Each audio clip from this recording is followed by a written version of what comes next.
Eu gostaria de estar abordando agora, nesse momento, um tema que traz luz a muita coisa que tem acontecido nos dias odiernos, no tocante à questão desse crescimento do ocultismo, dessa expansão de sacerdotes satânicos que está ocorrendo no Brasil.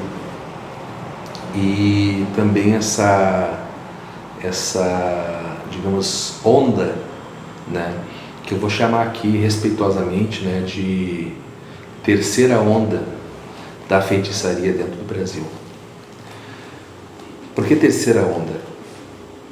Porque a primeira onda deu-se quando as primeiras, né, pessoas começaram a cultuar essas entidades que são mais atribuídas à feitiçaria, né, que são Exus e Pombagiras. Isso mais ou menos, segundo fontes históricas, na década de 50. Antes disso, teve a primeira onda, que começou no espiritismo kardecista, chegando até a Umbanda, e após isso, então, as primeiras manifestações destas entidades em alguns locais, né? E foi-se então essa primeira onda. A segunda onda foi quando começou a popularizar-se o fenômeno de expansão de terreiras, como a gente chama aqui no Rio Grande do Sul, templos religiosos de Quimbanda, os quais se autodenominam de matriz africana, mas não são africanos. São liturgias, rituais, templos, religiões do Brasil, criadas, inventadas aqui no Brasil e que não existem em território africano. Nessa segunda onda, havia uma certa eficácia no que essas pessoas faziam, porque de certa forma, onde há uma certa devoção a uma entidade, espírito, mesmo que se atribua um nome errado àquele espírito, ou mesmo se autodenomine com um nome que não é o verdadeiro, né? O que a Bíblia nos orienta é que o espírito, aquela entidade, ela recebe a adoração que é entregue através de pactos, despachos, trabalhos, oferendas. E curiosamente, no mesmo período que houve a expansão dessa segunda onda, entre o final da década de 60 e a década de 70, toda ela a década de 70, também ocorreu o crescimento das igrejas neopentecostais, mais da linha dessas aí que fazem coisas parecidas. Eu não sei se vocês estão entendendo onde eu quero chegar. É muito parecido os rituais e as liturgias que são feitas nessas igrejas neopentecostais com os rituais e as liturgias que são feitos dentro, né, desses centros aí de religião. E hoje nós estamos vivendo o que eu chamo de terceira onda da feitiçaria no Brasil, que é a onda, digamos assim, a onda da feitiçaria ostentação, que curiosamente está ocorrendo ao mesmo tempo da terceira onda das igrejas neopentecostais, chamadas por muitos de church. Não que toda church seja pentecostal, neopentecostal, melhor dizendo, né? Até porque tem umas que nem pentecostais são, nem neo, nem pentecostal tradicional, mas a grande maioria tem muita ênfase na mesma coisa que as pessoas vão procurar na feitiçaria, o quê? Um resultado rápido mediante um sacrifício. O que dizem naquela igreja lá? Traga até o altar o teu sacrifício e você vai receber o resultado, então, do seu sacrifício. Você vai receber o resultado do seu trabalho pago. O trabalho pago é trabalho feito, né? Então, o que ocorre? Veja que existe uma equivalência.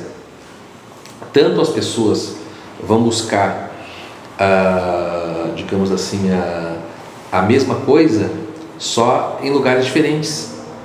Vão buscar os mesmos resultados em lugares diferentes. Vão buscar a prosperidade, vão buscar um bom relacionamento, e só muda o lugar, mas a onda é a mesma. Hoje nós vivemos a onda da busca pela prosperidade no templo. É a mesma coisa que ocorre nessa minha, digamos assim, no que eu chamo de terceira onda da feitiçaria ostentação e também, né, dos pastores ostentação. Como existe uma concorrência entre os mesmos, ou seja, o mesmo que vai na sexta na gíria de Exu é o mesmo que vai no domingo na igreja neopentecostal. Isso eu afirmo para vocês. Eu sou pastor há 22 anos, eu afirmo para vocês. Tá? Então o que ocorre? Tanto um quanto o outro ficam falando mal um do outro. E numa certa guerra de medir forças, fica então lá o pastor dizendo que a entidade X está lá, entrevista a entidade, humilha a entidade, bota as mãos para trás, de joelho, não sei o que mais, tarará, tarará, tarará, tarará. Tá, então vamos lá. O que acontece? Já até poucos anos atrás, os sacerdotes de religião, dessas religiões aí brasileiras, eles vinham apanhando desse movimento neopentecostal, principalmente desse, que é o que dá mais ênfase, né, a fazer a pessoa se manifestar para poder mostrar que eles são mais do que aqueles, né, que trabalham com esse tipo de religião, e com isso atrair os fiéis para eles, tirando os fiéis de dentro, né, dessas religiões, mas também mantendo o engano, porque esse não é o propósito do Evangelho. Aí ocorre o que, queridos? Veja bem, vamos lá. Nessa terceira onda, a gente vê o que? Agora já os sacerdotes dessas religiões que não são de matriz africana, são brasileiras, tá? São criadas no Brasil.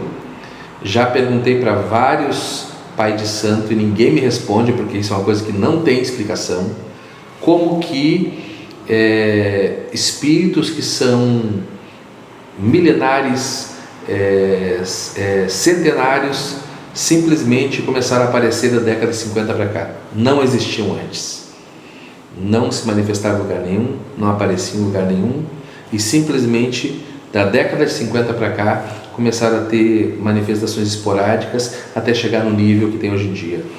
Isso tanto, veja bem, as manifestações dos mais comuns, como esse monte de nome que existe hoje em dia, que eu mesmo, que há 30 e poucos anos atrás fui dessas religiões aí, não existiam. A maioria dessas entidades que tem hoje em dia não tinha naquela época, 30 e poucos anos atrás. Hoje é um número assim, sabe, inominável de espíritos e entidades que 30 e poucos anos atrás, quando eu ia nesse tipo de movimento, não existia, e hoje tem. Então, como que algo que é transcendental, você pode ver que os anjos, aqueles os quais a Bíblia denomina são eternos, milenares, Jesus, Jeová, Deus, enfim,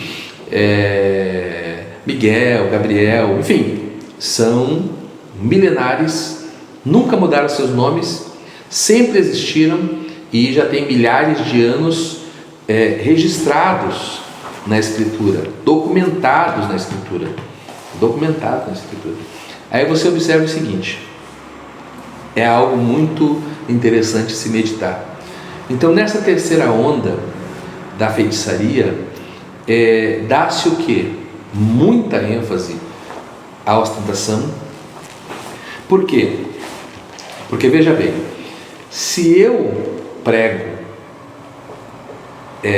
que se a pessoa fizer um pacto, ou se a pessoa pagar um voto, ou a pessoa fizer um sacrifício, e eu tenho uma vida, digamos assim, que não é próspera, para quem é avarento e busca aquela riqueza por avareza, ele vai olhar para a vida do sacerdote. Poxa, peraí, como é que o cara prega prosperidade aqui e o cara é pobre?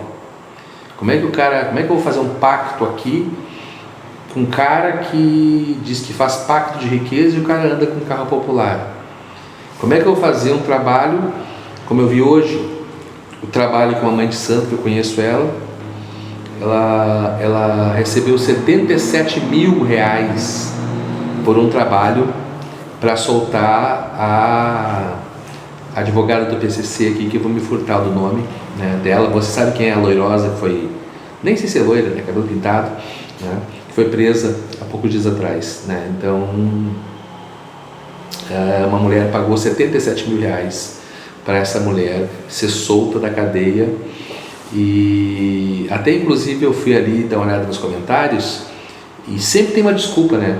Sempre tem uma desculpa, né? A mulher pagou o trabalho para a mulher ser solta. Então, se o trabalho foi pago e recebido pela entidade, ela tem que ser solta, porque se ela não for solta, o sacerdote e as entidades são mentirosas.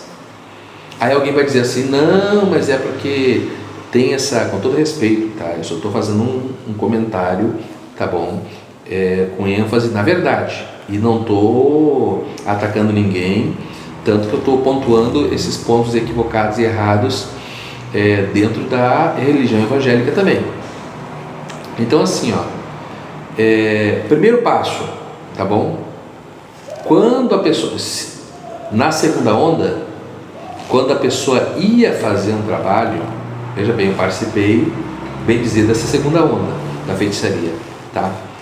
Quando eu ia pedir alguma coisa para um espírito, se aquilo que eu ia pedir não tinha como acontecer, o espírito não recebia o trabalho. Não recebia. Não recebia. Agora, o que acontece? Hoje é diferente.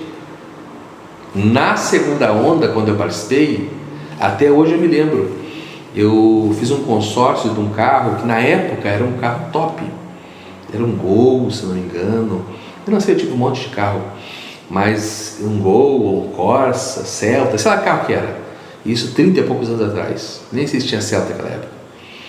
E assim, eu comprei o consórcio e eu queria ser contemplado no primeiro lance. Aí eu cheguei para uma entidade denominada cigana, rainha cigana, uma coisa assim, é mais ou menos isso aí, tá? É tanto nome que a gente nem sabe como é que é. E eu falei para a entidade: ó, eu preciso de um carro, né, eles chamam o negócio de dirigir aí, esse negócio que leva, eles usam umas línguas, né? Hoje em dia já tem até entidade fazendo live, ligando por chamada de vídeo, andando de helicóptero, andando de andando de carro, dirigindo carro. Mas vamos lá. Naquela época eles nem sabiam o que era carro, que tinha que usar um outro nome para a entidade poder entender. E eu falei para essa entidade: olha, se tu me ajudar a eu conseguir ganhar esse carro no primeiro lance. Aí ela dizia: o que é lance? Eu vou dar um dinheiro para poder ganhar o carro agora, mas eu vou seguir pagando o carro durante anos.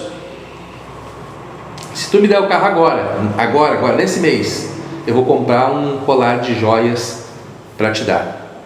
E a entidade foi lá primeiro, fez lá uns burcutu e tarará, e voltou com a resposta, tá? E chegou e disse para mim: vai ser dado cavalo de ferro, acho que é uma coisa assim, não sei o que é, como é que eles chamam. Eles têm uns nomes engraçados, né? E aí eu falei: trato feito. Não paguei nada na hora para ganhar o carro. Quando eu dei o lance, no primeiro lance do consórcio, o carro saiu. Eu cheguei lá de carro, comprei um colar de joias que eu falei que ia comprar, dei para aquela pombagira cigana aquele colar de joias, tá lá na frente, lá, ó, a Vitória, o carro. E aí ela fez uma festa e dançou, e puf, estourou champanhe, barará, barará, barará. Ou seja, trabalho pago, trabalho cumprido. Hoje em dia, sabe o que eles dizem? Que trabalho não tem garantia, que pode acontecer ou pode não acontecer, que a pessoa paga se quiser.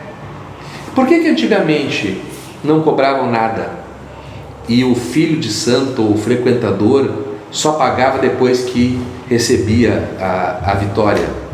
Por que hoje eu tenho que sacrificar meu carro na fogueira santa, minha casa, eu tenho que dar 10 mil, 20 mil para poder receber uma prosperidade que muitas vezes, ou na maioria das vezes, não vem, ao invés do Deus Mamon dessas igrejas me abençoar primeiro para mim ter condições de poder ajudar a igreja com 10 mil, 15 mil, 20 mil. Você está entendendo onde é que eu quero chegar? Então assim, ó, veja bem, escute só. Nessa terceira onda da feitiçaria agora, nós vemos o quê? Na segunda onda, nós vimos muitas pessoas que se levantavam contra, que eram contra, né? Realmente sofrerem danos terríveis, sabe? Na terceira onda, não acontece nada. Nada com ninguém. E existia na segunda onda o que hoje a gente não vê na terceira onda, que era a tal da demanda umas terreiras contra as outras, por briga de cliente, por guerra para ter mais cliente, quem tinha mais cliente. Hoje sabe como é que é a guerra? Como eles não têm mais poder, como tinham na segunda onda da simplicidade, aonde ninguém pagava nada antes de receber, o que eles fazem? Eles mostram que são mais que os outros através da ostentação, cobrando valores exorbitantes das pessoas, defraudando os incautos, tirando tudo que as pessoas têm, para as pessoas poderem ser enganadas, né? Naquela época não. Naquela época quem tinha poder era bater e valer, e prevalecia aquele que tinha poder. Hoje não. Hoje prevalece quem ostenta mais, quem aparece mais. Então assim, gente, olha só, eu vou fazer alguns vídeos muito polêmicos sobre esse assunto. Eu vou abrir a mente de muita gente, tá bom? Não é nada pessoal. Não, eu estou me preparando para um grande debate. Então assim, não é nada pessoal. Eu só estou pontuando a verdade. E fica aí o pensamento de cada um, se eu estou mentindo ou se eu estou falando a verdade, tá? Para encerrar, um alinhamento muito grande das igrejas neopentecostais com esses movimentos. Possivelmente os mesmos espíritos trabalham em conjunto. Certamente os nomes dos espíritos não são esses que eles dizem que eles dão aí. E com certeza essa terceira onda, assim como é nas igrejas neopentecostais, é marcada por um grande grupo de charlatões que só estão interessados em dinheiro. Amém, pessoal? Desculpa aí, tá bom? A qualidade do áudio talvez não fique 100%, eu não tenho estúdio, estou gravando aqui na minha sala, tá? Mas fica esse vídeo aí porque não é todo pastor, não é todo mundo que, primeiro, tem coragem de ponderar sobre esses assuntos e, segundo, domina o assunto como esse que vos fala. Grande abraço, fiquem todos na paz do Senhor.